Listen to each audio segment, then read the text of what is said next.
श्री जी की असीम कृपा से चलते हुए इस भाव यज्ञ में, इस नाम यज्ञ में, इस कथा यज्ञ में कल श्री स्वामिनी जी की कृपा से इस भाव का प्रसाद हमें मिला कि समस्त साधन का फल है प्रभु के चरणों की अविचल भक्ति। जीव सुबह उठने से लेकर रात को सोने तक जो भी कार्य करता है, जो साधन करता है, जो तप करता है, जो भजन करता है, जो नाम जप करता है, जो सेवा करता है, उन सब साधन का फल है प्रभु के चरणों पे अविचल भक्ति का प्राप्य हो जाना, अविचल भक्ति प्राप्त हो जाना।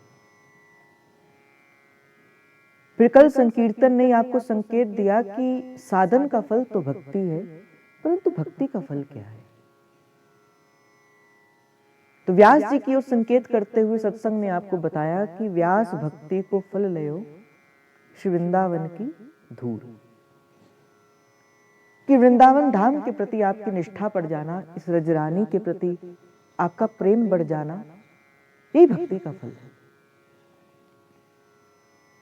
फिर संकीर्तन ने आपसे कहा कि किस प्रकार जीव मुक्ति के बंधन से भी मुक्त हो जाता है, क्योंकि संसार के भीतर भी अगर कोई जीव प्रभु का स्मरण करता है तो उसके मूल में किसी ना किसी इच्छा का कारण होता है। कोई ना कोई इच्छा से ही जीव इस संसार में प्रभु की ओर लगा है।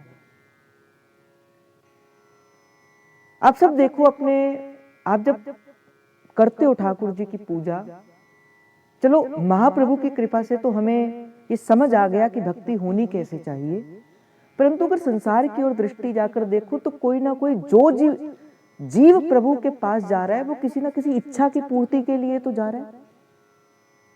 आज तो बड़ा बड़ा लिखा होता है भाई सर्व कामना सिद्ध मंदिर, और जितना कोई देवता कोई कामना को सिद्ध करने वाला हो, बोले उसके भीतर उतनी ही भीड़ है। क्या है ये? भक्ति को दूषित करने वाली बात है। भक्ति मांगना नहीं सिखाती हमें, तो चलो महाप्रभु ने बता दिया कि भक्ति कुछ मांगना नहीं चाहती, भक्ति तो मुक्ति भी नहीं चाहती, भक्ति तो मुक्ति की इच्छा भी नहीं चाहती। सेवक जी महाराज कहते स्वर्ग ना इच्छे नरक न डरे, डरनी डरप हरिवंश को। महाप्रभु की कृपा से ना हमें स्वर्ग चाहिए ना हमें नरक चाहिए, तो बोले क्या चाहिए? बोले केवल और केवल श्री जी के चरणों का कैंकर्य चाहिए, श्री जी के चरणों की सेवा चाहिए। और जैसे मैंने कहा कि भक्ति का फल क्या है, भक्ति का फल वृंदावन की धूर, और वृंदावन की धूर की महिमा किस कारण से है? बोले एक तो युगल की कृपा से और एक संत कृपा से। आप देखो जहां से कल चर्चा का प्रारंभ हुआ कि हित हरिवंश जू कही, श्याम श्यामापद कमल संगी सिरनायो, यो जो ये वचन ना मानत गुरु दोही, करत आपनो जायो। आप देखो ये इस पंक्ति का प्राकट्य कहां से हुआ? चतुरासी जी के भीतर ये पंक्ति आती है जब महाप्रभु श्री व्यास जी महाराज से कहते ये जो एक मन बहुत ठोर किए, कहो कहां सच पायो। कि जीव एक मन वाला है और ये मन प्रभु को अर्पण करने के लिए प्राप्त मिला है, पर जब जब मन जो है वो संसार के प्रति अपने मन को किसी ना किसी विषय के बोध के भीतर लगाता है, वो मन प्रभु के ऊपर पूर्णता समर्पित नहीं हो पाता। कल संकेत किया गया आपको सत्संग के भीतर कि 3 चीजों में मन अटकता है, और वो 3 चीजें हैं जो माया के 3 तीर हैं कि पुत्रेशना, वित्तेशना और लोकेशना। आप विचार करो, इसी में तो मन अटकता है। किसी का पुत्रेशना में अटका है, किसी का वित्तेशना में अटका है, कोई पुत्र को संबंध को मानकर बैठा है अपना, कोई धन को मानकर बैठा है अपना, और कोई तो लोकेशना को मानकर अपना बैठा है। पर जब तक जीव के जीवन के अंदर ये 3 प्रकार के दोषों से मुक्ति नहीं होती, तब तक जीव को अपने जो जीवत्व का बोध रहता है। जब तक उसको ये 3 चीजों का स्मरण है, पुत्रेशना, वित्तेशना, लोकेशना, उस समय के लिए जीव को अपना जो जीवत्व है उसका स्मरण नहीं रहता। वो अपने आप को जानता है और वो यही मानता है कि मैं पुरुष हूं, मैं स्त्री हूं, मैं कुछ हूं। पर जब जीव वो एक मन जो अभी इन तीन चीजों में से किसी एक वस्तु के ऊपर लगी है, जब इन तीनों में से हट जाता है, फिर वो एक मन जो है वो प्रभु को समर्पित किया जाता है। और देखो, प्रभु को जो समर्पित मन होता है, प्रभु पूर्ण है, वो सर्वात्मा सर्वंतर्यामी है, वो जगन्नाथ है, वो संपूर्ण प्रभु है। तो संपूर्ण प्रभु के लिए संपूर्ण मन ही सेवा में जाया जाता है। ऐसा नहीं कि आज थोड़ा मन गया तो कल अधिक मन गया। मन जब भी सेवा में जाएगा पूर्ण मन ही जाएगा, कि पूर्ण मंत आत्मा काम है प्रभु। तो कल इस बात की चर्चा की गई कि जीव इन तीनों में से अटका है, पुत्रेष्णा, वित्तेष्णा और लोकेष्णा, ये जीव को आगे नहीं बढ़ने देती। और फिर यहां से प्रश्न उठा कि इन तीनों में से कौन है ऐसा, कैसे फिर इस माया के बंधन से बाहर निकला जाए। तो सत्संग ने आपको इसका माध्यम भी बताया कि दृष्टि केवल और केवल प्रभु की ओर करो। कहते कि दृष्टि जैसे ही आपके प्रभु के चरणों से हटती है, माया अपना प्रभाव डाल देता है। और आपका स्वभाव क्या, मैं सेवक सचराचर रूप राशि भगवंत, मैं तो केवल प्रभु आपका दास हूं। केवल दृष्टि श्री जी के चरणों की ओर रखना, बस ये श्री जी की ओर जो देखने की जो आपकी जो दृष्टि है, बस यही आपको माया से दूर कर देगी। और मैं आपको निवेदन कर रहा था कि ये शब्द महाप्रभु ने कब कहे, ये शब्द महाप्रभु ने कब कहे कि ये जो एक मन बहुत ठोर किए कहो कहां सच पायो, व्यास जी से कहे। और व्यास जी जो हैं वो कौन है, वो दिग्विजय पंडित हैं, वो सर्व वेदों के ज्ञाता हैं, सब शास्त्र सब उपनिषद से व्यास जी ने पढ़े, बड़ी प्रज्ञावान उनकी प्रज्ञा है, बड़ी सूझवान उनकी जो है वो प्रज्ञा है। व्यास जी दिग्विजय पंडित हैं, तो कुछ तो ऐसा कहना था जो सब सार का सार हो। महाप्रभु ने कुछ ऐसा व्यास जी को कहना था जो सब सार का सार हो, क्योंकि सब कुछ तो पढ़कर व्यास जी महाप्रभु के पास आए हैं। तो कुछ ऐसा कहना था, बोले जिसके आगे अब और कुछ नहीं कहा जा सकता। तो तब महाप्रभु ने कहा कि देखो व्यास जी, आपने जो आज तक साधन किए हैं वो साधन मन के द्वंद्व को ही लेकर आया है, वो आपकी लोकेशना को आगे बढ़ाने के लिए है। पर वस्तुता अगर आप वस्तुता श्री जी के चरणों का विश्राम चाहते हो तो क्या करो व्यास जी, ये जिए जान श्याम श्यामापद कमल संगी सिर नायो, साधु संत की चरण रज मांझ और अपने मस्तक पर धारण करो। यही श्री व्यास जी को महाप्रभु ने उपदेश दिया, और यही एक जीव का सर्वोत्तम उपदेश है। तभी तो श्री सेवक जी महाराज कहते, जो ये वचन ना मानत गुरुद्रोही, और जो इन वचन को नहीं मानता वो गुरुद्रोही है। और देखो मैं आपको एक बात बता दूं, संत जो होता है कि प्रभु का बड़ा प्रिय होता है, और संत की संप्रदायवादिकता में हमें नहीं फंसना चाहिए कि कौन सा संत किस संप्रदाय से है, इस बात में हमें नहीं फंसना चाहिए। अगर महाप्रभु इस बात को कहते तो महाप्रभु ये नहीं कहते कि श्याम श्यामापद कमल संगी सिर नायो, महाप्रभु कहते राधा वल्लभ लाल चरण संगी सिर नायो, कि केवल और केवल राधा वल्लभ लाल जी के संतों का ही भजन करो। किंतु महाप्रभु ने ऐसा नहीं कहा।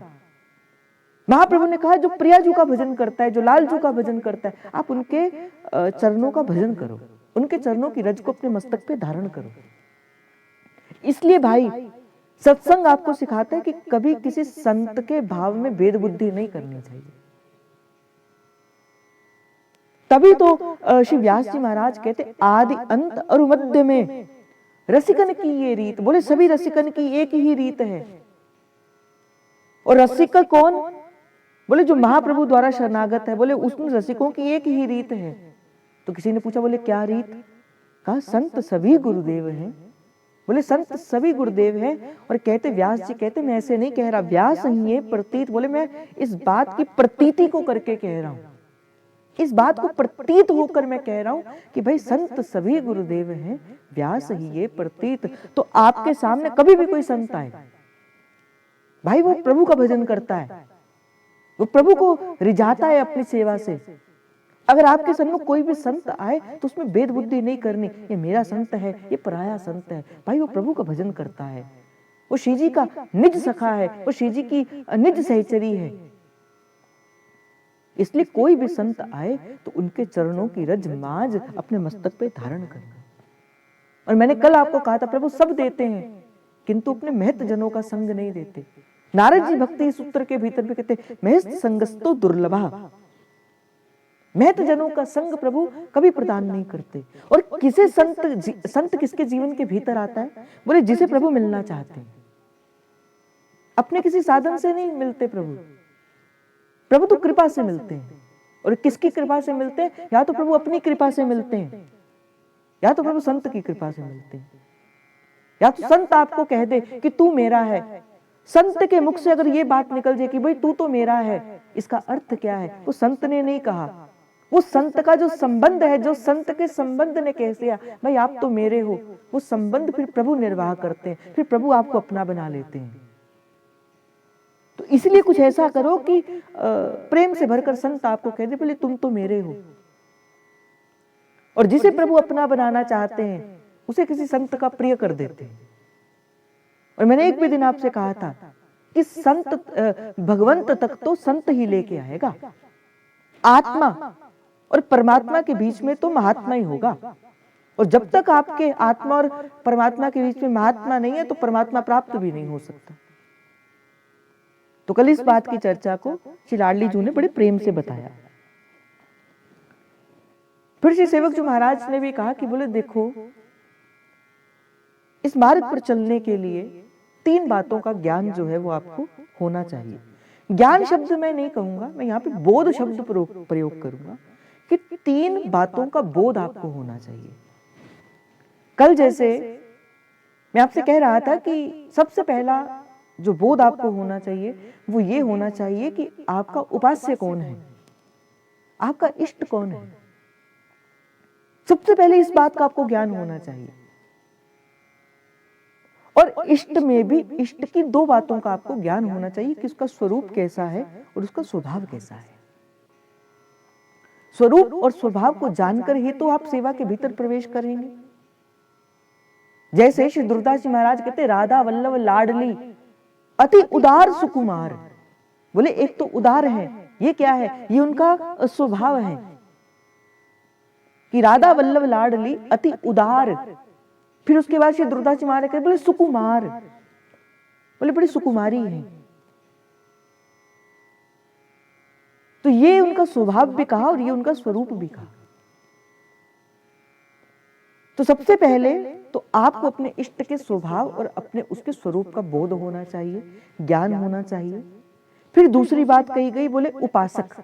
सबसे पहले उपास्य शब्द आया, फिर आया उपासक। उपासक क्या है?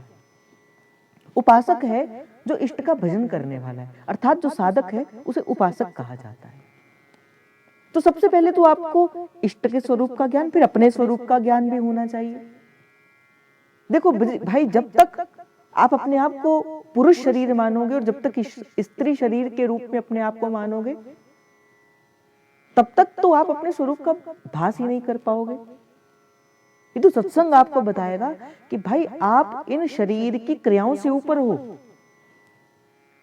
ये जो स्वरूप आपको प्रदान किया गया ये आपके शरीर का स्वरूप है, किंतु आपकी आत्मा का स्वरूप क्या? आपकी आत्मा का स्वरूप तो सहचरी स्वरूप है। तो इस बात का भी आपको बोध करने के लिए श्री सेवक जी महाराज बताते हैं कि वही दूसरा स्वरूप कहा गया, बोले अपने सहचरी स्वरूप, अपने उपासक के स्वरूप को जानो। बोले फिर तीसरी बात कही गई, उपासना की विधि। किस उपासना की विधि से उपासक अपने उपास्य को लाल लड़ाता है। पूजा की प्रधानता नहीं है हमारे यहाँ पे, पूजा नहीं की जाती राधा वल्लभ लाल जी की। यहां पे तो श्री जी की सेवा की जाती है। भोर से सांझ सहचरी ऐसी प्यारी जो की सेवा में है। जैसे श्री दुर्दास जी महाराज कहते हैं, सखी चहूर फिरे चकडोर सी, सेवा कुचाव लिए ही माही। सखी कहाँ खड़ी हैं? बोली सखी चहुओर, बोले युगल के चहुओर खड़ी हैं। बोले क्या कारण से खड़ी हैं? बोले सेवा कुचाव लिए ही माही। और कैसी सेवा? बोले ऐसी सेवा, बोले जिससे युगल को आनंद मिले, बोले ऐसी सेवा। और सखी सहचरी के स्वरूप के भीतर जब वो सेवा में प्रवेश करती है, फिर अपने सुख का बोध भूल जाती है सहचरी। भूल जाती है वो कि मुझे भी कुछ सुख चाहिए। वो भूल जाती है सहचरी कि भाई मुझे भी श्री जी से सुख चाहिए। नहीं, वो तो ये कहती राजी रहो ही हंसो ही मुख छवि, नहीं तुम सो कुछ चाहिए। हे लाडली जू, हमें तो आपसे कुछ भी नहीं चाहिए। स्वर्ग न इच्छे नरक न डरे, डरनी डरप हरिवंश को। हमें तो केवल और केवल आपके श्री जी के चरणों का कैंकर्य चाहिए, श्री जी के चरणों की सेवा चाहिए, बस यही मांगती है सहचरी। बोले ऐसी सेवा में प्रवेश किया जाता है। तो तीसरी बात तो आपको उपासना की विधि का ज्ञान होना चाहिए। मंगला में कैसा होता है, फिर उसके बाद क्या होता है, फिर क्या होता है, फिर क्या होता है, आपको पूर्ण विधि का ज्ञान होना चाहिए। कब श्री जी को किस प्रकार से लाड लड़ाया जाता है और कैसे श्री जी की सेवा की जाती है। देखो, सेवा में तन तो चलो जाता ही जाता है, पर सेवा में तन से अधिक मन की महत्वता होती है। मन वस्तुतः सेवा के भीतर प्रवेश करता है। इसीलिए मन से सेवा को करना चाहिए, और मन की हुई सेवा ही प्रभु जो है वो सदा स्वीकार करते हैं। तो इन तीन चीजों का बोध जो है वो आपको पता होना चाहिए। और भाई मैं आपको एक और बात बता दूं, सेवा जो होती है, मैं आपको महाप्रभु की उपासना की विधि बता दूं, जो सेवा है, जो मूल सेवा है, ये वस्तुएं की मांग नहीं करती। जैसे मान के चलो आपके मन में है कि मैं श्री जी को सुंदर सुंदर आसन के भीतर विराजमान करूं, पर भीतर आपके पास इतना नहीं है कि आप श्री जी की सेवा के लिए आपके पास इतना धन हो, इतना समय हो, इतनी अनुकूलताएं हो कि आप श्री जी को स्वर्ण आसन के ऊपर विराजमान कर सको। फिर कैसे आप सेवा करोगे? या आपके मन के भीतर आया कि क्यों ना, जैसे अब खिचड़ी उत्सव चल रहा है, आप मान के चलो श्री जी को खिचड़ी का भोग लगाना है, आप कैसे लगाओगे? नहीं है आपके पास साधन। और जैसे मैंने कहा कि सेवा के भीतर तो मन प्रवेश करता है, सेवा के भीतर तन का प्रवेश तो चलो एक सीमा तक होता है, पर वस्तुतः मन का प्रवेश होता है। और मन से की गई सेवा ही आपको अपने इष्ट के स्वरूप का बोध कराती है। अगर आपका मन से युक्त होकर सेवा में प्रवेश करोगे, फिर आप अपने इष्ट के उस स्वरूप को भी जान पाओगे। आपको कभी मुस्कुराते हुए भी दिखेंगे, आपको कभी ठाकुर जी उदास चित्त भी दिखेंगे, आपसे कभी ठाकुर जी किसी वस्तु की मांग भी करेंगे। पर वो कब करेंगे? जब आप सेवा के भीतर आप अपने मन को लेकर जाओगे। और होता है भाई, आज कभी ठाकुर जी कुछ पाने का मन करता है, कभी ठाकुर जी के कुछ पाने का मन करता है। होता है, सबको होता है। भीतर से भीतर उनका मन कहता है, उनके भीतर बैठे युगल कहते हैं कि भाई आज मुझे खीर पाने का मन है, आज मुझे खिचड़ी पाने का मन है, आज मुझे पराठा पाने का मन है, या आज कुछ और पाने का मन है। तो मानसिक सेवा के भाव से मन से भी सेवा को किया जा सकता है। अगर आपके पास नहीं है स्वर्ण का सिंहासन श्री ठाकुर जी को विराजमान करने के लिए, मैं कहता हूं आप बैठो ऐसे और आंख बंद करके युगल का ध्यान करो अपने मन के भीतर, और इसी भाव से करो कि मेरे हृदय रूपी कुंज के भीतर मैंने एक सुंदर स्वर्ण का सिंहासन बनाया है, उस स्वर्ण के सिंहासन के ऊपर श्री युगल विराजमान है। करो ऐसे सेवा। प्रगट सेवा सदा कार्या मानसी स परामता। और महाप्रभु तो ऐसे ही किया करते थे, महाप्रभु तो ऐसे ही किया करते थे, महाप्रभु ऐसे ही सेवा में प्रवेश किया करते थे। नित्य प्रति जब सेवा कुंज के भीतर जाया करते थे, जब मानसरोवर के भीतर जाया करते थे, बोले ऐसे ही जो है वो वहां पर जाया करते थे। अब प्रश्न उठता है कि मन को कैसे सेवा के अनुकूल बनाया जाए? कह तो दिया कि सेवा में मन जाता है, पर मन को सेवा के अनुकूल कैसे बनाया जाए? देखो, मन को सेवा के अनुकूल बनाता है गुरुजनों का आशीर्वाद, गुरुजनों की कृपा, रसिकों की कृपा, वैष्णवों की कृपा, ये आपको सेवा के अनुकूल बनाती है, क्योंकि वो खुद श्री जी की सेवा में निरंतर विराजमान है। इसलिए वो आपको भी सिखाते हैं सेवा की विधि कैसी, किस प्रकार से, कितनी सुकुमारी हमारी लाडली जो है और कैसे उनकी सेवा के भीतर प्रवेश किया जाता है। श्री जी की कृपा से, इन्हीं संतों की कृपा से अभी हम ये चर्चा कर रहे हैं कि किस प्रकार से सेवक वाणी की कृपा से हरिवंश महाप्रभु की सेवा में प्रवेश किया जाता है। अभी तक इस बात की चर्चा जो है वो हम कर रहे हैं। 4 छंदों की चर्चा अभी हम कर चुके हैं और आज मुझे लगता है कि नहीं, 4 नहीं, 6 या 7 छंदों की चर्चा हम जो है वो कर चुके हैं। 8वां छंद की चर्चा जो है वो हमें करनी है, तृतीय प्रकरण अष्टम छंद। सेवक जी महाराज कहते हैं, जब हरिवंश नाम जानी है तब सब ते लगू मानी है। देखो, एक बात तो बार बार चलते आई है, मेरे को लगता है ये हो गया नहीं, एक बात तो बार बार चलकर आती है। बोले देखो, जिस दिन हरिवंश नाम का स्पर्श आपको होता है, सेवक जी महाराज कहते हैं जिस दिन हित की कृपा से, श्री जी की कृपा से प्रेम का स्पर्श आपको होगा, जिस दिन आप इस नाम के स्वरूप को जान जाओगे, नाम के स्वभाव को जान जाओगे। देखो, जैसा जिसका कोई इष्ट होता है, बड़े ध्यान से इस बात को सुनना, जैसे जिसका कोई इष्ट होता है, जब कोई साधक अपने इष्ट की भजन भावना में लीन होता है तो इष्ट के जो गुण हैं उसके भीतर आना स्वाभाविक होता है। जैसे अगर कोई साधक प्रभु श्री राम जी की सेवा करता है तो उनके भीतर कैसा गुण आएगा? वो मर्यादा का गुण आएगा। अगर कोई श्री जी की सेवा करता है तो उनके भीतर कौन सा गुण आएगा? दयालुता का गुण आएगा, कृपालुता का गुण आएगा। उसी प्रकार ही अगर कोई काली का पूजन करता है तो उसके भीतर में उग्र स्वभाव भी आएगा, क्योंकि जिस इष्ट की सेवा कोई भी साधक करता है तो इष्ट के गुण, वो इतना जब सेवा में तत्पर हो जाता है कि उस इष्ट के गुण उसके भीतर आना स्वाभाविक हो जाते हैं। यही श्री सेवक जी महाराज कहते, बोले जिस दिन आप हरिवंश नाम की कृपा से हरिवंश नाम को जान जाओगे, उनके स्वरूप को जान जाओगे, उनके स्वभाव को जान जाओगे, तो जब सबसे पहले प्रेम स्पर्श करता है तो सबसे पहले प्रेम के कुछ गुण हैं। मैंने एक भी दिन आपसे कहा था कि प्रेम का गुण क्या होता है।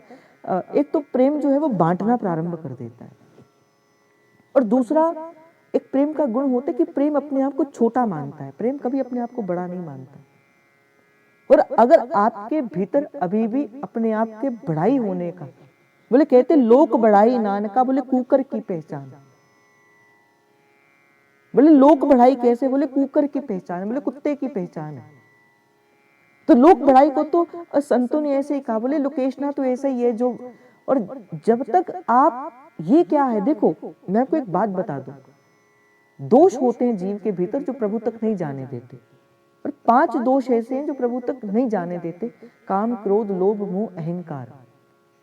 इनमें से जो काम, क्रोध, लोभ, मोह है, जब ये जीव के अंदर प्रकट होते हैं तो शरीर के अंदर कुछ ऐसी तत्व प्रकट होते हैं कि हमें पता चल जाता है कि हमारे भीतर जो है इन चारों में से किसी भी प्रकार का दोष आया है। आप कहोगे कैसे? बोले काम आए तो आपको पता लग जाता है, शरीर के अंदर वैसी हरकतें होनी प्रारंभ हो जाती है।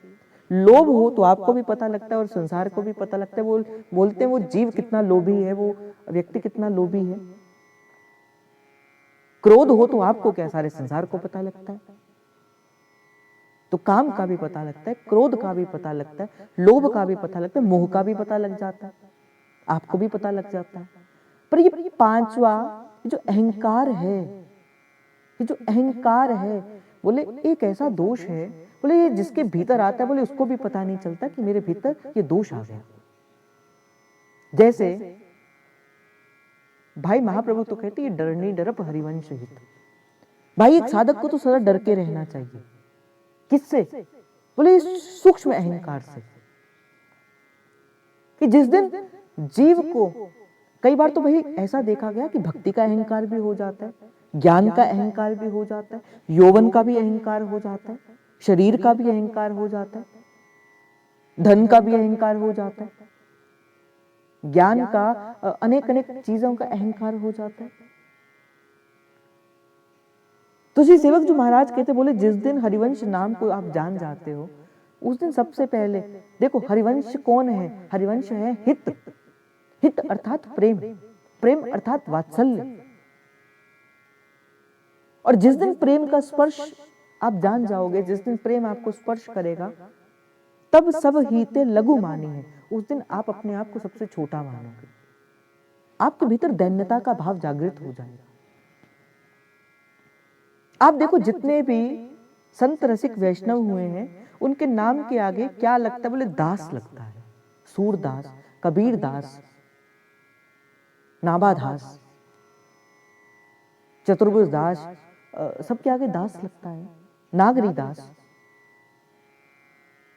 तो ये जो दास शब्द है वो क्या है, बोले वो दैन्यता को प्रकट करता है। और केवल नाम के पीछे दास लगाने से दास नहीं हो जाता, अपने भीतर वो वैसा दासत्व भी होना चाहिए, सबके प्रति हित का भाव हो। तब सबते लघु मानी है, अपने आप को सबसे छोटा मानिए। और मैं तो अनेक बार आपसे कहते आया, अनेकों बार आपसे ये प्रार्थना करते आया कि भक्ति तो सदा दीनता के आसन के अंदर ही विराजमान होती है। और अगर आप अपनी बढ़ाई किसी के आगे करवाना चाहते हो कि भाई मुझे इतना ज्ञान है, मेरी ऐसी भक्ति है, अर्थात अभी आप हरिवंश नाम को जान नहीं पाए। यही श्री सेवक जी महाराज आपको बताना चाहते, बोले जब श्री हरिवंश नाम जानी है तब सबते लघु मानिए। बोले अपने आप को जीव क्या करता है, बोले सबसे लघु मानता है। कहते हैं कि इसके कौन कौन से गुण हैं, हरिवंश नाम में लघु होने के कौन कौन से गुण है, बोले लघुता, सम्मान दान, सबको सम्मान देना, ये भी दान है, सम्मान दान करना। फिर कहा बोले सहनशीलता, सहनशीलता का भी एक गुण साधक के भीतर होना चाहिए। उदारता, निश्चिंतता, बोले किसी बात की चिंता नहीं। जिस दिन आप हरिवंश नाम की निष्ठा पे एकाग्र हो जाओगे, जिस दिन हरिवंश नाम की निष्ठा से आपका मन उस नाम पर अपने जीवन को पूर्णतः समर्पित हो जाओगा, उस दिन आप निश्चिंत हो जाओगे। फिर आप केवल और केवल प्रभु के ऊपर ही अपनी संपूर्ण डोर को डाल दोगे। फिर आपको नहीं होगा कि भाई मैं ये कार्य कैसे करूंगा, मैं वो कार्य कैसे करूंगा। तो निश्चिंतता। और कहते बोले उसके बाद क्या है, बोले प्रभु की लीला नाम और गान में रुचि जगेगी, ये भी गुण आपके भीतर जगेगा। फिर कहा बोले कोमल वचन रचना, आपके मुख से जो निकलेगा वो हित के ही शब्द होंगे, वो प्रेम के ही शब्द होंगे। कोमल मुख रचना, अभी जैसे मुझे कुछ कहते, बोले कई जन मुझसे कहते, बोले भैया बड़ा क्रोध आता है, हम किसी को कुछ भी कह देते हैं। भाई अगर किसी को कुछ कह देते हैं, बड़ा जीवन में क्रोध आता है, बोले कोई जीव तो कहते, बोले हम तो किसी को सुना भी देते हैं भाई, बोले हमारा मन बड़ा साफ है, इस कारण से हम तो किसी को कड़वे शब्द भी कह देते। भाई नहीं, फिर आपके लिए उपासना की विधि नहीं है ये हित की। अगर आप ये कहते हो ना कि हम तो भाई किसी को कुछ भी सुना देते हैं, और फिर सुनने को आता है, बोले जो जिसका हृदय स्वच्छ होता है उसका मुख कड़वा होता है ना भाई ना, जिसका हृदय स्वच्छ होता है उसकी वाणी भी शीतल होती है। कबीरदास जी महाराज कहते, बोलते ऐसी वाणी बोलिए मन का आपा खोए, बोले ओरण को शीतल करे और आपू शीतल होए, बोले हृदय अपना भी शीतल हो। बोले ऐसी वाणी कभी किसी के संग नहीं बोलनी चाहिए, जो वाणी आप अपने लिए नहीं सुनना चाहते, जो वाणी आप अपने लिए नहीं सुनना चाहते वो वाणी आप कभी किसी के लिए ना करो। जो जैसा आप अपने लिए नहीं चाहते वैसा स्वभाव भी किसी को नहीं करना चाहिए, कष्ट होता है उसको इस बात से। तो कहा कि कोमल वचन रचना, बोले सर्व सुखद भाव, बोले सबको सुख का भाव प्रदान करना, आपकी प्रत्येक क्रिया किसी न किसी जीव को सुख प्रदान करे। और समय को, और देखो सबसे बड़ी बात की, बोले समय की अव्यर्थता। देखो भाई अगर मैं केवल इसी शब्द के ऊपर भी थोड़ा सा भीतर प्रवेश करूं तो मुझे लगता है कि समय कम मिल जाएगा हमें और आज का सत्संग पूर्ण हो जाएगा, पर मैं स्पर्श करके फिर ही आगे चलूंगा थोड़ा सा। देखो एक साधक की जो संपूर्ण संपत्ति है वो क्या होती है, वो होती है जो समय उसे प्रभु ने दी है, जो श्वास उसे प्रभु ने दी है। आपको गुरु कृपा से, संत कृपा से, वैष्णव कृपा से आपको ये पता है कि प्रभु ने जितने भी श्वास आपको दिए हैं, जितनी आयु आपको दी है, मूल रूप से वो जितने श्वास आपको प्राप्त हुए हैं वो केवल और केवल प्रभु को पाने के लिए प्राप्त हुए। एक साधक को भी, एक संत को भी प्रभु वही 24 घंटे देते हैं, 8 पैर और 24 घड़ी ही प्रदान करते हैं। और एक योगी को भी उतना ही समय मिलता है और एक भोगी को भी उतना ही समय मिलता है। और जो श्री जी की सेवा में होता है ना, वो तो कहते हैं कि हमें ये भी समय कम मिलता है श्री जी की सेवा के लिए। तो समय की क्या करना, बोले समय की अव्यर्थता नहीं करनी, समय को खराब नहीं करना। ये एक ऐसी संपत्ति है जो एक बार चलने पर कभी वापस नहीं आ सकती। जो समय बीत गया वो कभी लौट कर वापस नहीं आएगा। पर जो समय आज के समय में आपके हाथ में है, उस समय के ऊपर केवल और केवल प्रभु का स्मरण करो। नाम को पकड़ो, नाम छूटे रूप पकड़ो, रूप छूटे लीला पकड़ो, और तीनों छूट जाए बोले तो धाम को पकड़ो। पर कभी ऐसा नहीं करना। इन चारों को तो कभी आपके जीवन में ऐसा ना हो, नाम रूप लीला और धाम, कि आप इनको छोड़कर कोई पांचवा कार्य कर रहे हो। मैं ऐसा नहीं कहता आप घर के कार्य ना करो, अब बाहर के कार्य ना करो, करो जो आपको प्रारब्ध के अनुसार जो जीवन मिला है वो कार्य तो आपको करना ही है। पर उस कार्य को करते करते प्रभु का स्मरण भी रखो। हे प्रभु, मैं आपकी आज्ञा से ही प्रारब्धवश होकर अपने उस कार्य को कर रहा हूं, किंतु प्रभु बस इतनी सी कृपा करना, आपका नाम ना छूटे, आपका धाम ना छूटे, आपका नाम ना छूटे, आपका रूप ना छूटे, और आपकी लीला ना छूटे। और कार्य से मैं कहता हूं 1 सेकंड के लिए भी आपको समय मिले तो उसमें भी राधा राधा राधा करना, श्री हरिवंश करना। यही सिखाता है भजन, ऐसे ही भजन होता है। अब कबीर दास जी क्या करते हैं, जुलाहे का कार्य करते हैं। और जुलाहे का कार्य करते करते करते करते वहां से कपड़ा बुनते हैं, और वहां से कपड़ा बुनते हैं, और कपड़ा बुनते बुनते भी क्या कहते हैं, मन लागो मेरो यार फकीरी में, जो सुख पायो राम भजन में, सो सुख नाही अमीरी में, मन लागो मेरो यार फकीरी में।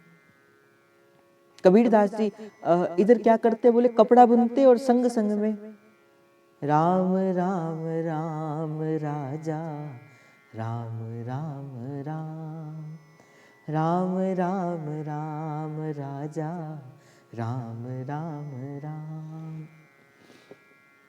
भाई मुझे तो बड़ी अच्छी बात लगी।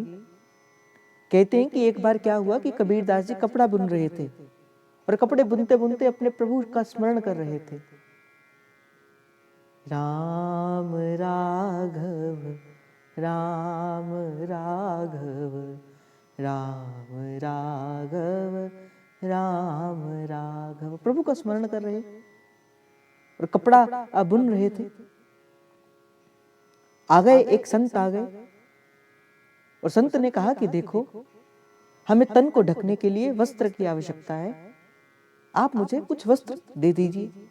अब कबीर दास जी लगे बीच में से वस्त्र फाड़ने के लिए। उसने कहा कि देखो, संत ने कहा कि देखो, आप ऐसा करिए, मुझे पूरे का पूरा थान ही दे दीजिए, मुझे पूरा थान चाहिए।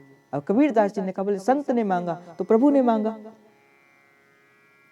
तो कबीर दास जी ने क्या किया, बोले पूरा का पूरा जो वस्त्र का थान था वो दे दिया, दे दिया प्रभु को और संत को।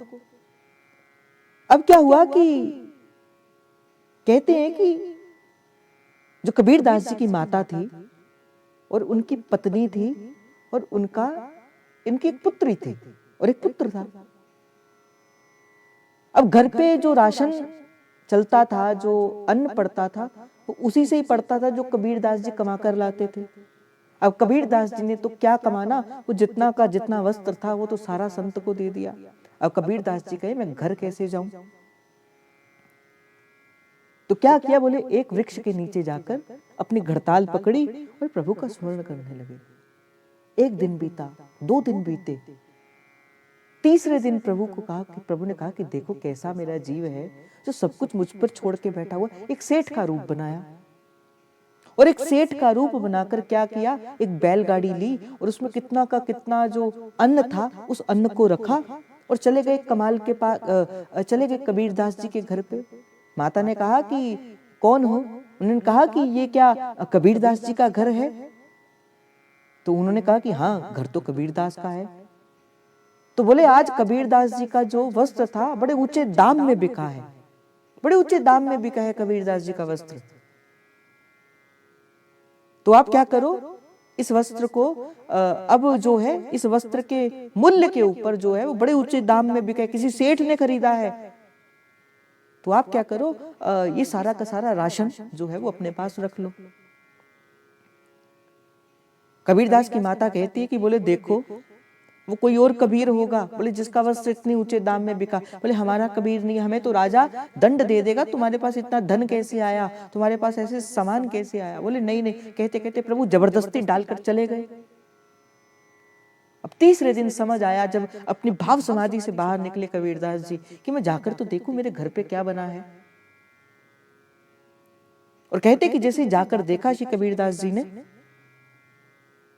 तो क्या देखते कि घर पे तो अन्न के भंडार भरे हैं। जान गए कौन है, जिसके सिर ऊपर तू स्वामी, सो दुख कैसा पावे।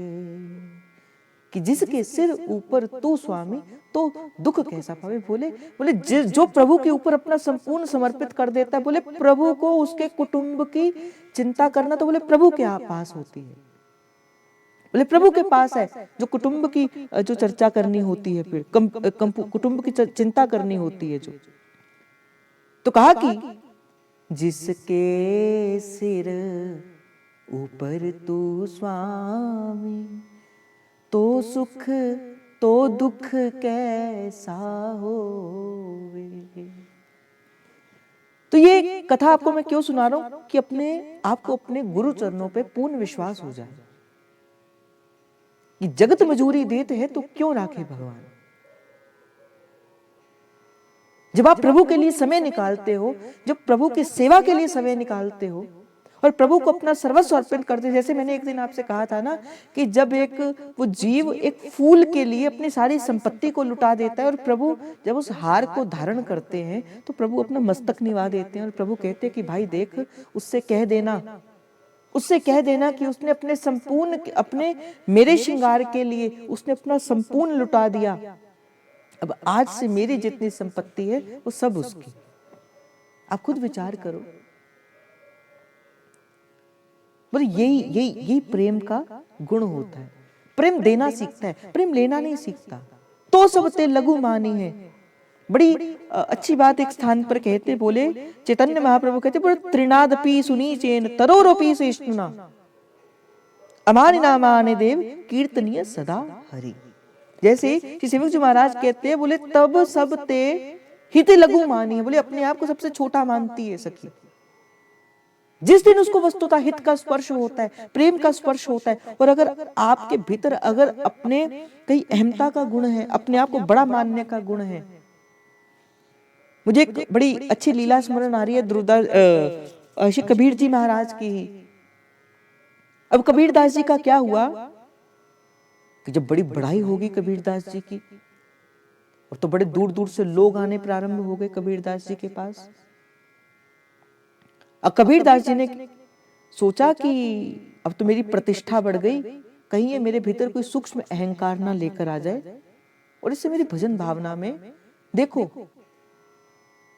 मुझे बहुत लोग जाने, मुझे बहुत कुछ लोग मान दे, ये भजन की भावना में हानि ही करवाता है।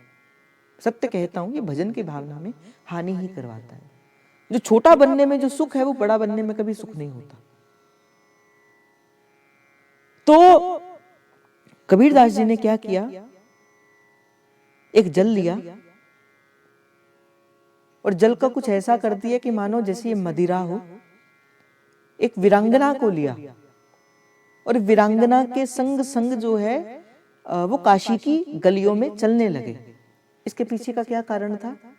इसके पीछे का एक कारण ही था कि लोग, जो मेरी मान प्रतिष्ठा बढ़ रही है, वो लोग देखें, बोले कबीर तो बोले ऐसा निकला, ये तो स्त्री गामिनी हो गया, ये तो मद में चूर हो गया अपनी प्रतिष्ठा के। इस कारण से एक लीला करी श्री कबीरदास जी महाराज ने कि मेरी मान प्रतिष्ठा जो है वो खत्म हो जाए और लोग मुझे घृणा की दृष्टि से देखें। ऐसा कई बार साधु करते हैं, कई बार साधु ऐसा करते हैं कि जब उनकी कीर्ति बढ़नी प्रारंभ हो जाती है, वो कुछ ऐसा कार्य कर देते हैं जिस कारण से कीर्ति का नाश होता है और लोग उनसे दूर होना प्रारंभ हो जाते हैं। श्री कबीरदास जी ने भी ऐसा किया। फिर क्या हुआ कि अब कबीरदास जी बड़े प्रसन्न कि भाई लोग कह रहे हैं, बोले कैसी प्रभु की माया है कि कबीर जैसे साधु को भी ऐसा हो गया। फिर क्या हुआ कि एक बार राजा के पास गए।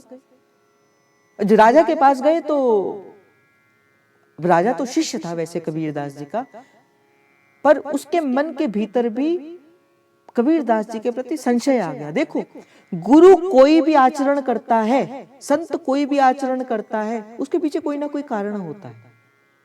कभी भी संत के आचरण के लिए अपने गुरु निष्ठा पर आप संशय मत लाना, संशय मत लाना आप किसी भी बात पर। संशय आत्मा विनश्यति, संशय आपकी आत्मा का भी विनाश कर देगा। तो क्या किया कि उस राजा ने कबीरदास जी को आसन भी नहीं दिया और ना प्रणाम किया, किंतु कबीरदास जी तो भक्त ठहरे, पास जाके एक आसन पे बैठ गए। बैठे हुए ही थे, राजा ने प्रणाम भी नहीं किया तो उन्होंने क्या किया, एक जल का पात्र था, वो जल का पात्र गिरा दिया। राजा ने पूछा आपने ऐसा क्यों किया, आपने जल का पात्र क्यों गिरा दिया? तो उन्होंने कहा कि श्री जगन्नाथ जी में जो भीतरिया है, जगन्नाथ जी में जो भीतरिया है, वो अब ठाकुर जी को भोग लगाने जा रहा था, तो लकड़ी कुछ ऐसे हो गई कि वहां पे उसको आग लग सकती थी, तो मैंने उस आग को बचाने के लिए यहां से जल गिरा दिया। अब राजा ने कहा कि ऐसे कैसे हो गया? कुछ सैनिकों को भेजा कि जाओ पता लगा कर आओ कि क्या कोई ऐसी सच में घटना घटी है कि वहां पे अग्नि लग गई थी और भीतरिया भीतर था। तो सब पता लगाया गया, तो तब पता लगा कि हाँ सच में ऐसी घटना घटी थी कि वहां पे अग्नि लग गई, तो एकदम से जल आया और सब जो है वो बच गए।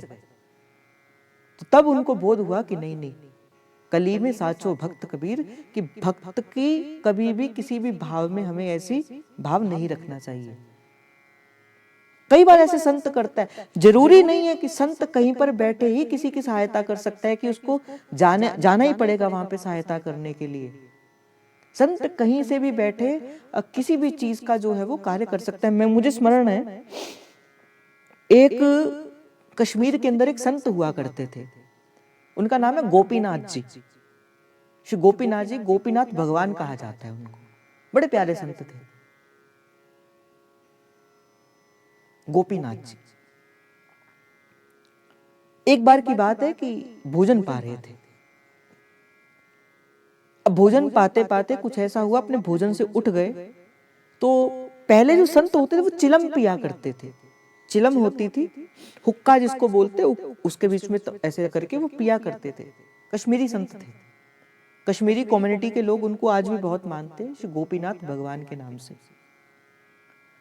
तो एकदम से खाना खाते खाते उठे और चिलम को पकड़ के ऊंची ऊंची उन्होंने चिलम से वो उसको लेना प्रारंभ कर दिया। बोले किसी ने पूछा आप ऐसा क्यों कर रहे हो, आप तो भोजन कर रहे थे।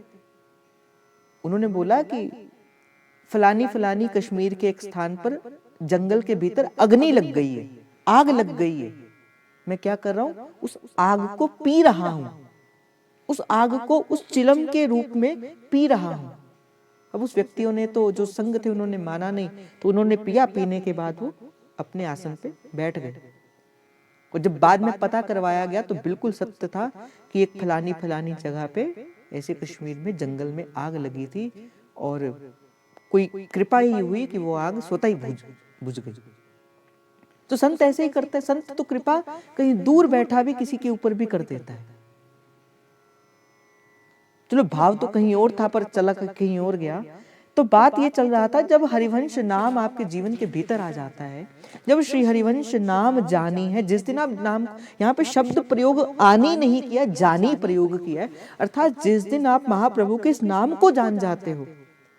अभी तक महाप्रभु के स्वभाव की बात नहीं कही, स्वरूप की बात नहीं कही। जिस दिन जीव श्री जी की कृपा से इस नाम को ही जान जाता है, बोले तब सब हीते लघु माने, बोले अपने आप को सबसे छोटा मानता है। बोले हंसी बोले बहु मान दे, और वो सबको मान ही देता है, सबको मान देता है। इसीलिए आपके अंदर में अब बात चल रही थी कि देखो, अगर आप कहते हो कि भाई हम तो किसी को भी कुछ भी सुना देते हैं, तो ये बात गलत है, गलत है ये बात, ऐसा नहीं करना है। फिर आगे चलते हैं। तरु सम सहन शीलता होई, परम उदार कहे सब कोई, सोच न मन कबहू करे। एक गुण होता है तरु सम सहनशीलता हुई। तरु कहा जाता है वृक्ष। वृक्ष कैसा होता है? वृक्ष वर्षा को भी अपने ऊपर सहन करता है, वो सर्दी को भी अपने ऊपर सहन करता है, वो गर्मी को भी अपने ऊपर सहन करता है, हर ऋतु को अपने ऊपर सहन करते हुए वो फिर भी बढ़ता है, और फल भी होते हैं। और जब कोई जीव उसको पत्थर भी मारता है, तो पत्थर मारने के फल स्वरूप में तरु क्या करता है, उसको फिर भी फल ही प्रदान करता है। जैसे एक बार क्या हुआ कि एक संत बैठे थे एक वृक्ष के नीचे, कुछ ब्रजवासी बालक होंगे, उन्होंने पत्थर मारा, आम का वृक्ष था, अब पत्थर मारा तो क्या हुआ कि वो पत्थर जो था वो आम को तो नहीं लगा, किंतु संत के सिर में लग गया। अब वो ठहरे दुर्वासा ऋषि जैसे, अब तो वो सोटी पकड़ी और लगे ब्रजवासी बालकों के पीछे भागने के लिए। तो ब्रजवासी बालक बोले बाबा, बोले तो ये वृक्ष ही सही है। बाबा ने कहा क्यों ऐसा? बोले बाबा तोय वृक्ष को पत्थर मारो तो फल दे, और तोय पत्थर मारो तू तो लाठी ले हमारे पीछे पीछे दौड़े। तो बाबा को बोध आया कि देखो मैंने कितनी भक्ति करी, किंतु मेरे भीतर तो सहनशीलता का गुण ही नहीं आया, मेरे भीतर तो सहनशीलता की भाव ही नहीं आई। तो भक्त का गुण है सहनशील होना। जिस प्रकार से वृक्ष अपने भीतर अनेक प्रकार के विपदाओं को सहन करते हुए भी हमें फल प्रदान करता है, कष्ट सहन करते हुए भी, चोट सहन करते हुए भी हमें फल को प्रदान करता है, बोले इसी प्रकार ही एक साधक अगर उसको कोई किसी भी प्रकार की प्रतिकूलताओं को भी दिया जाए साधक को, किंतु वो अपने उस स्वभाव को ना छोड़े, उस सहनशीलता के स्वभाव को ना छोड़े। कहते भक्त के स्वभाव का वर्णन किया, बोले त्रिनादपि सुनीचेन, बोले सबसे पहले अपने आप को छोटा माने। तरोरपि सहिष्णु नाम, भक्त अपने को तृण से भी अधिक नीच समझे और ये वृक्ष की अधिक सहिष्णु हो। अमान नाम आनेन कीर्तनीय सदा हरि, सदा अमानी रहकर, अमानी कहा जाता है बोले जैसे देखो करण करावण हार प्रभु, सब करने वाले प्रभु हैं। बोले लोग बड़ाई दे दे हाकत, है ना, कि लोग हमें बड़ाई देते हैं कि नहीं नहीं आपने ऐसा कर दिया, आपने वैसा कर दिया। बोले साधक इससे बचकर रहे, एक साधु इससे बचकर रहे। अमान नाम आनेन मान देन, चैतन्य महाप्रभु कहते बोले देखो जैसे एक साधु था, जब वो कुछ देता था तो नेत्र नीचे कर लेता था। किसी ने पूछा आप ऐसा क्यों करते हो? वो कहता था देवनहार कोई और है, जो देवे दिन रैन, बोले देने वाला तो कोई और है, और जो दिन और रात दे ही रहा है। विचार करो, वो तो दे ही रहा है। लोक भरम हम पे करे, बोले लोग तो हम पे भरम करते, बोले तुम दे रहे हो, किंतु भीतर से देखा जाए तो कोई और ही दे रहा है। हमें तो केवल प्रभु निमित्त मात्र बनाते हैं सेवा के लिए, हमें प्रभु निमित्त मात्र बनाते। भाई जिसे प्रभु ने जिससे सेवा करवानी होती है वो सेवा करवा देते, और प्रभु ही आप कोई भी सेवा करते हो, मैं आपसे ये कहता हूं, आप कोई भी सेवा कर रहे हो, वो आप नहीं कर रहे, वो आपसे आपको माध्यम बनाया जा रहा है उस सेवा को करवाने के लिए। वस्तुतः वो सेवा तो कोई और कर रहा है, वो सेवा तो प्रभु कर रहे हैं, वो जीव की सेवा कर रहे हैं, वो जीवात्मा की सेवा कर रहे हैं। तो अमानिना मान देन कीर्तनिया सदा हरि। बोले दूसरों को मान दे, अपने आप को सबसे छोटा मान ले। तृणते नीच अपनते मानी हूं, कि जैसे तब सबते ही लघु मानी, अपने आप को छोटा मानते हुए। बोले कीर्तनीय सदा हरि, बोले सदा प्रभु के भजन में लगे, सदा प्रभु के भजन में लगे। यही जीव की सर्वोगति है, यही जीव के लिए, यही शरीर मिलने का कारण ही ये है। कीर्तनीय सदा हरि। यही श्री सेवक जी महाराज कहते, बोले तरु सम सहनशीलता हुई, बोले वृक्ष की भांति प्रतिकूलताओं और अनुकूलताओं को सहता हुआ जीव केवल दृष्टि अपने युगल की ओर करे, अपने इष्ट की ओर करे, अपने गुरु की ओर करे, और अपने गुरु चरणों पे अनन्य भाव से होकर उसका भजन करे। और कहते कि उसका स्वभाव, जैसे सबसे पहले उसका गुण क्या होना चाहिए, बोले सहनशील।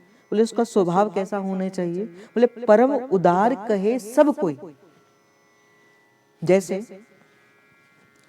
प्रेम जब स्पर्श करता है, जैसे श्री सूरदास जी की वाणी आती है ना, कि जब सूरदास जी जब विट्ठलदास गोसाई जी से मिले, महाप्रभु श्री विट्ठलदास जी से मिले, श्री वल्लभाचार्य महाप्रभु से श्री सूरदास जी महाराज मिले। और जब सूरदास जी महाराज ने अनेक प्रकार की, जब गोसाई जी महाराज ने कहा श्री वल्लभाचार्य महाप्रभु ने कि कुछ गाओ, गाकर सुनाओ,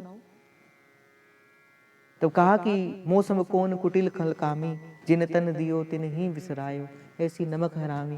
कहा कुछ और गा के सुनाओ, हो सम पति तन को नायक। ऐसे अनेक अनेक अपनी दीनता को प्रकट करते हुए श्री सूरदास जी महाराज ने कहा। तो क्या कहते हैं श्री वल्लभाचार्य महाप्रभु कि क्यों सूर होके गिड़गिड़ाए रहे हो, कुछ ठाकुर को यश गाओ, कुछ ठाकुर की बात कहो। तो कहा प्रभु कैसे कहूं, जिसे देखा नहीं उसके बारे में कैसे कहूं। आप कृपा करो, आप संत कृपा करो, आप वैष्णव कृपा करो। संत कृपा करते हैं तभी तो प्रभु के दर्शन होते हैं, संत की कृपा से ही तो प्रभु मिलते हैं। तो आप इतनी कृपा करो, आप श्री गोवर्धन नाथ के दर्शन करा दो। कहते अपना वरद हस्त जैसे ही श्री सूरदास जी के मस्तक पर पधराया, लीला का दर्शन हो गया। महाप्रभु ऐसे किया करते थे। महाप्रभु ने तो एक बार कहा कि जैसे ही नरवाहन जी ने अपना मस्तक श्री महाप्रभु के चरणों पे निभा दिया, महाप्रभु ने कहा नरवाहन देख प्रभु निहार, लोचन भर घोषनार, नक्शिक सौंदर्य आनंद दुख निकंदनी। बोले देख तेरे सन्मुख कौन खड़ा है। फिर संत विचार नहीं करता, फिर संत नहीं देखता कि तुम्हारी पात्रता है उस युगल को प्राप्त करने की कि नहीं करने की, पर संत कृपा करने को ललाहित रहता है। संत प्रभु की कृपा का ही तो अवतार है, और कौन है संत, वो प्रभु की कृपा मूर्ति ही तो है। तो जैसे ही सूरदास जी को स्पर्श हुआ, सूरदास जी ने क्या कहा,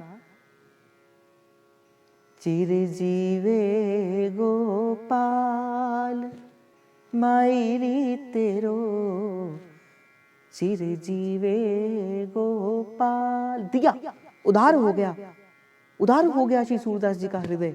यही श्री सेवक जी महाराज कहते हैं, बोले परम उदार कहे सब कोई। आप ऐसे हो जाओ, आप उदारता।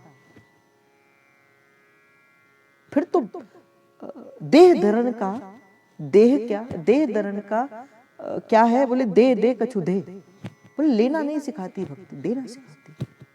आपका हृदय इतना उदार हो जाए कि आप सबको बांटो। और जिस दिन आप बांटना प्रारंभ कर देते हो, श्री जी कभी आपका खजाना खाली नहीं करेंगे। एक बात को मैं आपको और भी कह दूं, इधर आपने बांटना प्रारंभ किया, इधर श्री जी ने अपना कोष आपके लिए खोल दिया। इधर आपने देना प्रारंभ किया संत सेवा में, उधर श्री जी ने अपना खोलना प्रारंभ कर दिया।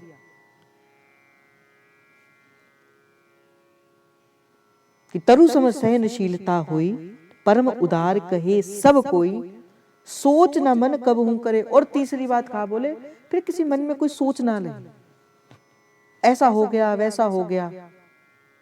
अपने मन के भीतर कोई सोच ना ही लेके आओ।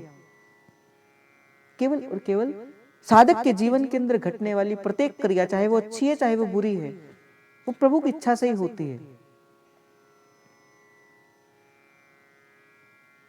प्रत्येक जिस दिन आप प्रभु के चरणों पे समर्पित हो जाते हो, उस दिन आपके जीवन के अंदर जो घटता है, जैसा भी घटा, वो केवल प्रभु की आज्ञा से ही होता है। वो आपका कोई प्रारब्ध होगा जिसे दूर करने के लिए प्रभु ने उस भाव को बनाया है, उस वस्तु को बनाया है, उस रूपरेखा को बनाया है। सोच नहीं करनी, सोचना मन कब हूं करे, मन से भी किसी बात की सोच नहीं करनी। सेवक जी महाराज आगे कहते हैं, कोमल वचन रच मुख कहे, श्री हरिवंश सुजस मन रहे। कोमल वचन रच मुख रहे, परम सुखद सबको सदा। बोले सबसे पहले श्री हरिवंश सुजस मन रहे, उसका मन सदा महाप्रभु के नाम लीला गुण गान में ही रहा। सुजस अर्थात नाम रूप लीला और गान। बोले एक तो साधक का मन सदा श्री हरिवंश महाप्रभु के जस विलास के भीतर ही लगा रहे। मेरे महाप्रभु, मेरे महाप्रभु, मेरे महाप्रभु। भक्ति सत्संग आपको महाप्रभु से मेरे महाप्रभु की यात्रा कराता है। सत्संग आपको श्री कृष्ण से मेरे कृष्ण की ओर लेके जाता है, श्री राधा से मेरी श्री राधा की ओर लेके जाता है। यही श्री सेवक जी महाराज कहते हैं, श्री हरिवंश सुजस मन रहे। अपने मन को सदा महाप्रभु के सुजस में ही उसका स्पर्श करते रहो, सुजस मन रहे। नाम अधिक से अधिक जप करो, नाम छूटता है तो महाप्रभु के रूप का ध्यान करो, महाप्रभु की लीलाओं का चिंतन करो कि कैसे कैसे महाप्रभु का कैसा स्वभाव था। कि विट्ठल दास जी आते हैं और विट्ठल दास जी को जाके कहते, बोले श्री जी के दर्शन करना चाहोगे, और भेज देते हैं रासमंडल के भीतर, भेज देते रासमंडल के भीतर। और जाते ही महाप्रभु की आज्ञा से जब जाते हैं और श्री जी सन्मुख खड़ी मंद मंद मुस्कुराती हुई श्री विट्ठल दास को दर्शन दे देती है। और उसी समय ही अपने शरीर को, कांति को छोड़कर विट्ठल दास जी वहीं पर ही जो है मूर्छावस्था के अंदर पड़े जाते हैं। महाप्रभु कहते, विट्ठल दास रहना चाहोगे कि जाना चाहोगे? विट्ठल दास कहते हैं, सन्मुख प्रियालाल है महाप्रभु, आपकी गोदी मिली है, अब और क्या चाहिए? बोले कुछ नहीं चाहिए। आज का प्रश्न भी यही था कि बताओ कौन ऐसा था जो महाप्रभु का बाल सखा, जो महाप्रभु के मिलने के बाद, महाप्रभु की कृपा से श्री जी के दर्शन करने के बाद अपने निकुंज को गमन कर गए। आज का प्रश्न भी यही था। और बड़े दुख से कहना पड़ रहा है कि भाई इतने हरिवंशी होने के बावजूद मुझे लगता है कि आज अगर मुझे 100 बच्चों ने उत्तर दिए तो उसमें से केवल 10 या 20 जनों ने ही सही उत्तर दिए, अन्यथा कोई तो जानता ही नहीं था इस बात को। क्या आप महाप्रभु की उपासना में जा रहे हो? आप महाप्रभु के रसिकों को नहीं जानते, आप महाप्रभु के जो प्रेमी जन है आप उनके चरित्रों को ही नहीं आपने पढ़ा हुआ, आपको क्या अच्छा लगेगा? तो मैं आज जैसे कहते हैं डिसअपॉइंटेड मुझे था, यद्यपि मैंने बड़ा आसान सा प्रश्न डाला था। अब कल का बड़ा आसान था, बोले राधा कृपा कटाक्ष किसने बनाया, लगे हैं सब बताने के लिए, महादेव ने, महादेव ने। हाँ था, बहुत अच्छा था, किंतु महाप्रभु की रसरीति, सुजस महाप्रभु का तो पता करो। इसलिए मैंने आपको एक भी दिन कहा था, महाप्रभु के जितने रसिक हैं उन सभी रसिकों के चरित्र पढ़ा करो, आपको आनंद मिलेगा, आपको महाप्रभु का स्वभाव का पता लगेगा। जब महाप्रभु 2 पद लिख देते हैं 84 जी के भीतर, और किसको समर्पित कर देते? अपने शिष्य को समर्पित कर देते। कभी सुना है ऐसा उदार कौन जग माही कि शिष्य तो चलो फिर भी अपने गुरु को कुछ समर्पित करे, समझ आता है वो गुरु है, समर्पित करना चाहिए। पर कभी सुना है कि गुरु अपने शिष्य को समर्पित कर देता है? विट्ठल दास जी के उस पत्तल में से उठाकर उनका जूठन पा लेते हैं महाप्रभु। ऐसे हैं हमारे महाप्रभु। उनके स्वभाव और उनके स्वरूप का बोध आपको होना चाहिए। सत्संग आपको बस यही सिखाएगा। ये महाप्रभु नहीं है तो कौन है? आप कहोगे कौन है? बोले मेरे महाप्रभु है। महाप्रभु नहीं है। मैं तो कई बार महाप्रभु को कहता हूं, आप महाप्रभु, आप मेरे हो। ये विश्वास रखो आप अपने महाप्रभु, आप मेरे हो। जिस दिन आपके मन में ये विश्वास जागृत हो जाएगा, नहीं महाप्रभु आप मेरे हो, देखना उस दिन आपके मन को एक भीतर एक ऐसी शीतलता का अनुभव होगा, एक ऐसा प्रेम का स्पर्श होगा जिसमें आप कहोगे कि मेरे महाप्रभु, मेरे महाप्रभु, मेरी श्री जी, मेरे लालजू। श्री हरिवंश सुजस मन, यही श्री हरिवंश सुजस मन रहे, बस यही बात है। फिर आगे बढ़ते हुए श्री सेवक जी महाराज कहते, कोमल वचन रच मुख कहे, बोले उसके मुख से जो निकले, बोले कोमल वचन ही निकले, प्रेम के बोल ही निकले, प्रेम के वचन ही निकले। और बोले कैसे वचन हो, परम सुखद सबको सदा, बोले जो सबके मन को सुखद लगे, ऐसा नहीं कि कुछ भी बोल दिया। जैसे कई बार कहते हैं ना भैया कि बहुत क्रोध आता है, बहुत क्रोध आता है, हम कुछ भी बोल देते हैं, कैसा भी बोल देते हैं। भाई क्यों बोलते हो? आप हितोपासक हो, आप हित धर्मी मर्मी हो, हित मार्ग पर चलने वाले हो, क्यों आपका ऐसा स्वभाव है कि आप जीवन के अंदर थोड़ी सी भी सहनशीलता आपके भीतर नहीं है? आपको कोई कुछ भी कहता है, आपको कोई कुछ भी कहता है और आप अपने शब्दों के द्वारा उस पर कुठाराघात कर देते हो। नहीं, ऐसा आपका स्वभाव नहीं होना चाहिए। सेवक जी महाराज कहते परम सुखद कोमल वचन रच मुख रहे, बोले अपने मुख से सदा कोमलता से भरे वचन ही आपको निकालने हैं। फिर कहते हैं परम सुखद सबको परम सुखद सबको सदा, बोले ऐसे वचन कहना, बोले जो सबको परम सुख प्रदान करे, जो सबको सुख प्रदान करे, ऐसे शब्द आपके होने चाहिए। फिर कहते हैं दुखद वचन कबहू ना कहाई, मुख से कोई ऐसे वचन ना निकले, मुख से कोई ऐसा शब्द ना निकले जो उसके हृदय के अंदर बैठे महाप्रभु को कष्ट पहुंचे, उसके हृदय के भीतर बैठे से प्रियालाल को कष्ट पहुंचे। ऐसा कोई भी शब्द आपको मुख से नहीं निकालना कि दुखद वचन कबहू ना कहाई। बोले ये अपने जीवन के अंदर धारण करो कि जिस दिन आपको हरिवंश नाम जो है वो आपके हृदय में, जिस दिन गुरु कृपा से, संत कृपा से, श्री जी की कृपा से आप हरिवंश नाम को जान जाओगे, तब सब अपने आप को सबसे छोटा मानोगे, तब सब ते ही लघु मानी है, हंसी बोले बहुमान, बोले सबको मान देना है, हंस हंस कर सबसे मिलना है। और तरु सम सहनशीलता हुई, बोले वृक्ष की भांति सहनशील बनते हुए, प्रतिकूलताओं और अनुकूलताओं को करते हुए बस केवल अपने ऊपर सहना है, और परम उदार, अपने स्वभाव को उदारता की भांति करते हुए कहे सब कोई, बोले सब देखो, सब कोई वो कहे कि आप उदार हो, आप ना कहो कि आप उदार हो।